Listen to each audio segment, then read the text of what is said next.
Hi, good evening to everyone. Thank you for joining me.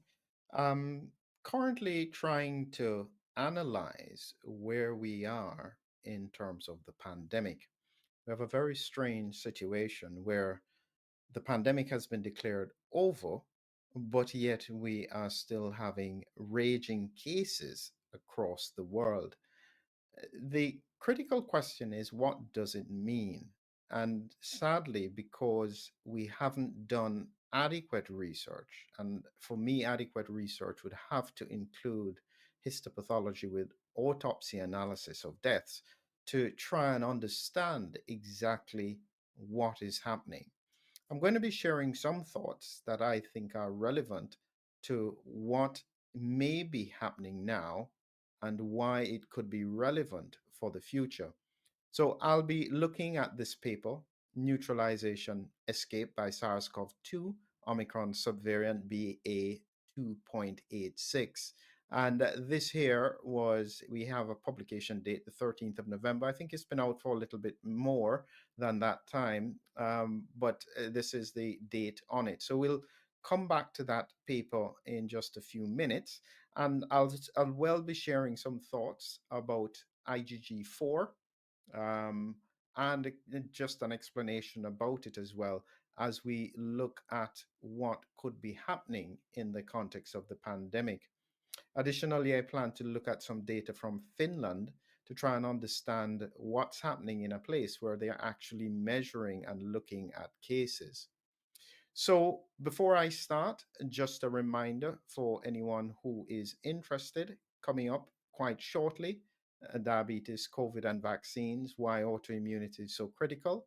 I think this is a very, very important topic because I anticipate that diabetes is going to become, it was already a global epidemic. I think that it will be accelerated in the context of the pandemic, and then just looking at some of the reasons around it. So, getting back to this immune storm about COVID 19, we are currently in very complex times. We have a situation where, from a political and from a corporate point of view, many people would prefer for the past to just be behind us and we move forward. Our problem is that we still have circulating virus. And once that is occurring, we then have to question what are the longer term implications. That's really all I've been saying from the start. Don't just assume. Let's look, let's study, let's try and anticipate in whatever way we can what could be coming next.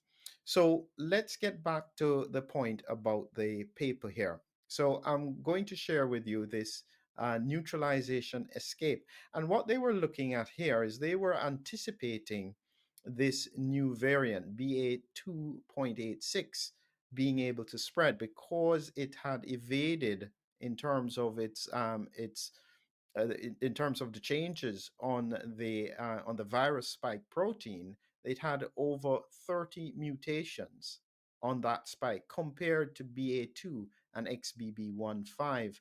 And so they were worried that it might evade neutralizing antibodies induced by vaccination or infection. And so they were comparing it to the other variants that were out there at the time. I'll show you a bit more detail here about what exactly is happening across the world with regards to the variants and the spread of variants, because it highlights that we've got a real problem.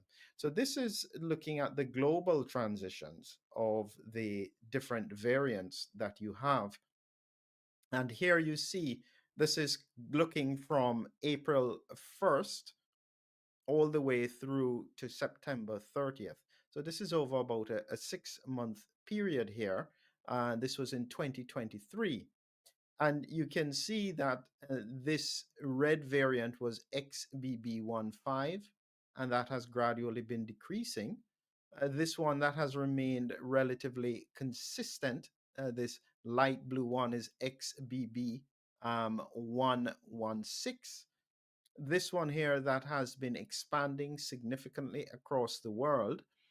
This purple one here is the, I think when I look at the slide, it's the EG 5.1.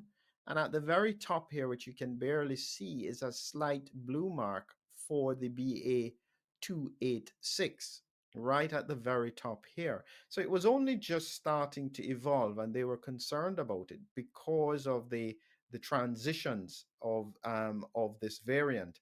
So these are important things. And when you look at the emerging variants across different parts of the world here, you can see the countries where the emerging variants are most commonly sampled. This was in China. They primarily have EG 5.1. Australia similarly has EG 5.1. Sweden as well. So across the world, EG 5.1 is the main variant, except probably for South Africa. And you can see here in South Africa, the BA 2.86 seems to have taken a bit of a surge. So this is something that we're seeing happening across the world. It's important to acknowledge for those who were stating that this was being driven by the unvaccinated cohorts. I think it's very clear now that that probably was not accurate science. And this is where the politics and the science get compounded, and it causes for lots of problems, as we have said before. What I want to do now is highlight what exactly they saw with regards to looking at BA286 and the impact that this would have against antibodies. So here they had a cohort of people. This was not a large cohort of people. And they were looking at whether or not, first, this line is if they took the bivalent booster at the time, and this was if they didn't. So these are people who have been vaccinated and boosted. This is now the most recent bivalent booster that has come out, which is a combination the Omicron and the original virus or spike protein. And when we look across here, in terms of the bivalent booster, you have here, this is the WA 2020. So this is the original variant. And at this end here is the BA 2.86. And they're doing this across all of the periods. In this is the baseline. This is at month 6 with no infection. And this is at month 6 with infection. And in case, just to make sure you can see the numbers here. So at baseline here, with the booster, it was about 16,172. The highest response from an antibody point of view, this is what caught my attention, was still the original virus, even though we have all these variants. And you can see down here, they've gone through all the variants, BA1, 2, 5, XBB, and finally here BA 2.86.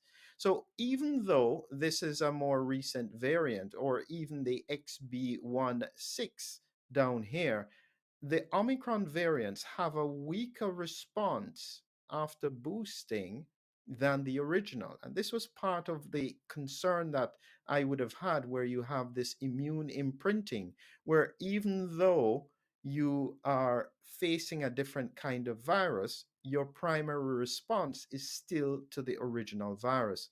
And you can see here that at month 6, with no infection, this has come down a bit to 10,000, and you see this gradual fall across these antibody levels. When it comes to month 6 with infection, this number jumped to 35,000 from 16,000. That's almost double.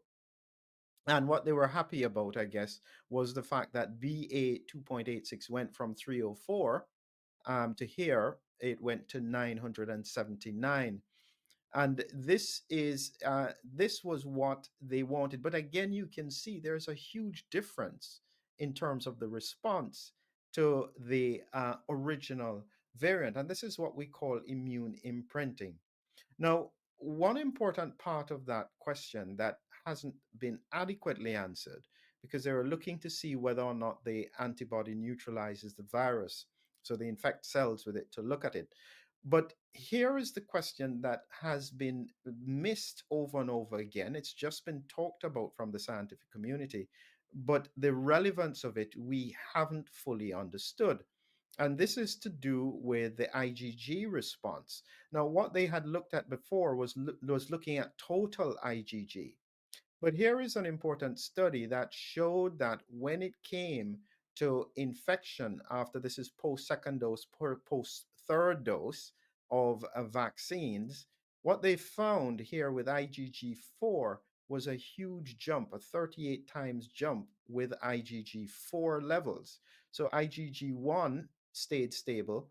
There is some increase with IgG2. IgG3 actually decreased. Now, 1 and 3 are the ones that tend to trigger the immune system. IgG4 tends to be the one that is immune tolerant. It tells your immune system not to respond. And this one jumped 38 times.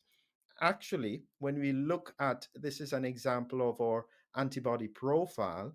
You can see here IgM, IgD, IgG, IgA, and IgE. This is the one that responds usually first to an infection, and IgG is the one that is usually long term infection response.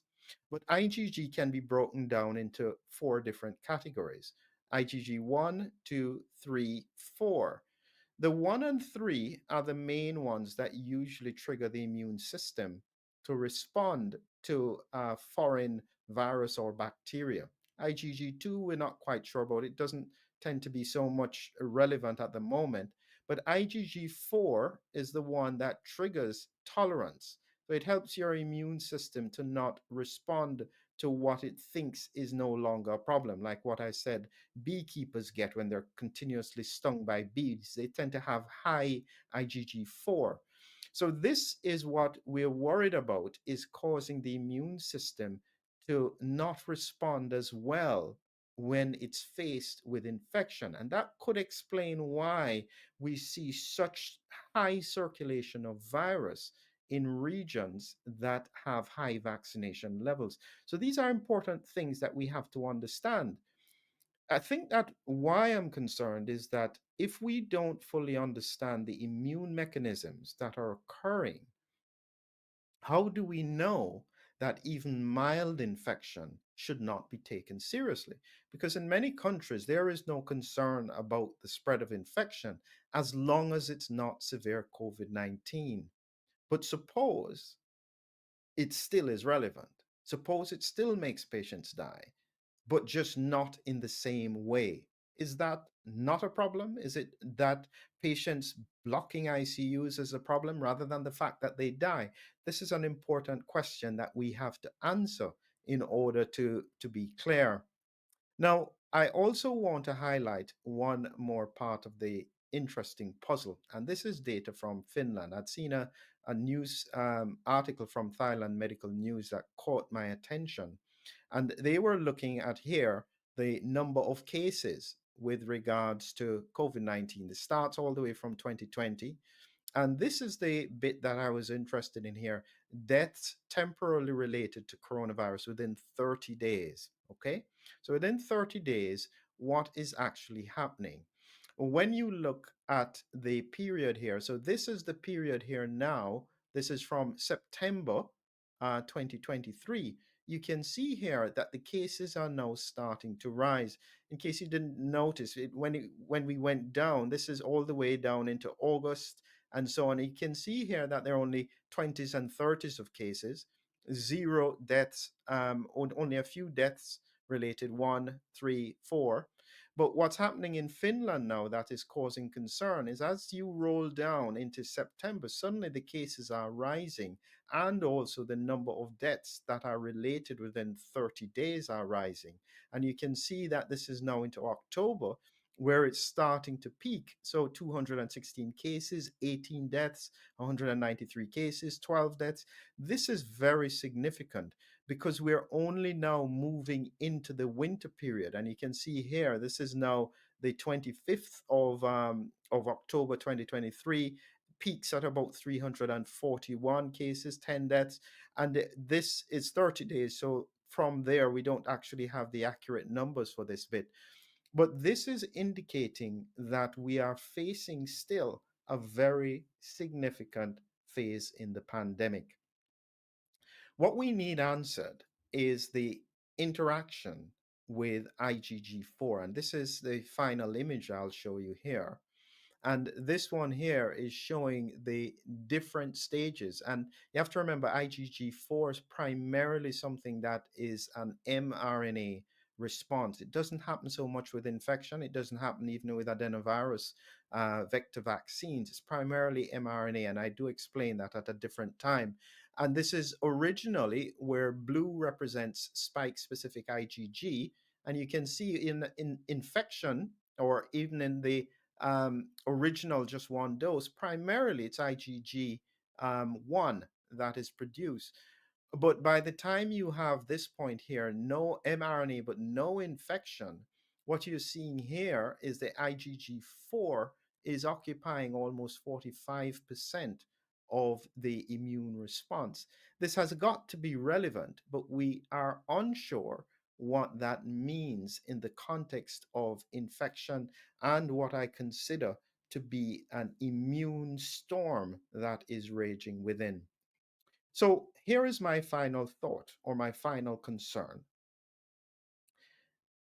If we are facing a situation where even with asymptomatic or very mild infection, this is causing an immune storm that is not presenting as severe COVID-19 with respiratory illness, but can still lead to severe disease and death within a time frame of up to about 3 months.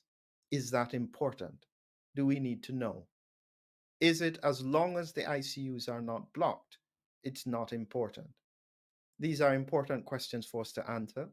And as far as I'm concerned, they cannot be answered without adequate autopsy, adequate ability to understand exactly what is happening, especially from an immune perspective. So, these are my thoughts at the moment, and expect that as these numbers continue to rise and the impact continues to hit, there will eventually be a response that may not be what you think it is. I think that this is going into a very scary time. I think this winter could be quite challenging across the Northern Hemisphere. Let's hope for the best. But critically, if we don't have answers, we'll be unable to find mitigation solutions. Have a great evening.